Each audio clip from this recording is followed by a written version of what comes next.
திருப்பலி வாசகங்கள் ஜூன் 2, 2026. பொதுக்காலம் 9ஆம் வாரம் செவ்வாய். முதல் வாசகம் திருத்தூதர் பேதுரு எழுதிய 2ஆம் திருமுகத்திலிருந்து வாசகம். அன்புக்குரியவர்களே, கடவுளின் நாளை எதிர்பார்த்து அவர் வருகையை விரைவுபடுத்த வேண்டும்.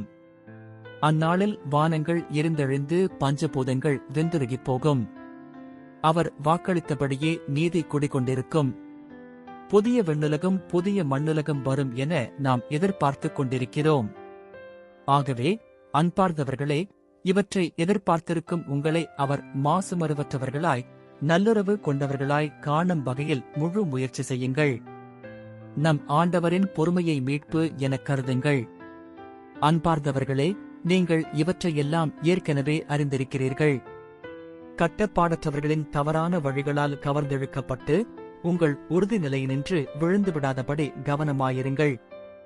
நம் ஆண்டவரும் மீட்பருமான இயேசு கிறிஸ்துவின் அருளிலும் அறிவிலும் வளர்ச்சி அடையுங்கள். அவருக்கே இன்றும் என்றென்றும் மாட்சி உரித்தாகுக. ஆமென். ஆண்டவரின் அருள்வாக்கு. இறைவா, உமக்கு நன்றி. பதிலுரை பாடல். பல்லவி. என் தலைவரே, தலைமுறை தோறும் நீரே எங்கள் புகலிடம்.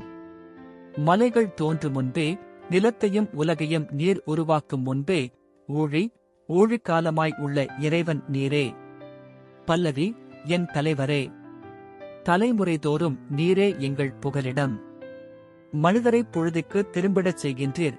மானிடரே, மீண்டும் புழுதியாகுங்கள் என்கின்றீர். ஏனெனில் 1000 ஆண்டுகள் உம் பார்வையில் கடந்து போன நேற்றைய நாள் போலவும் இரவின் ஒரு சாமம் போலவும் உள்ளன. பல்லவி. என் தலைவரே, தலைமுறை தோறும் நீரே எங்கள் புகலிடம்.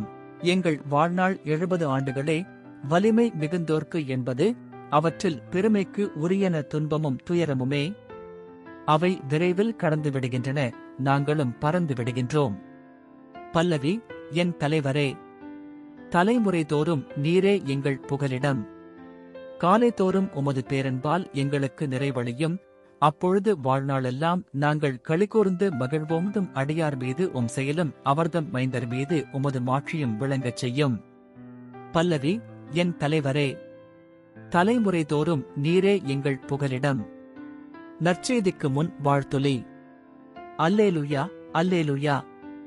கடவுளுடைய அழைப்பு உங்களுக்கு எத்தகைய எதிர்நோக்கை தந்துள்ளது என்று நீங்கள் அறியுமாறு நம் ஆண்டவராகிய இயேசு கிறிஸ்துவின் கடவுளும் மாட்சிமிகு தந்தையுமானவர் நம் அகக்கண்களுக்கு ஒளி தருவாராக.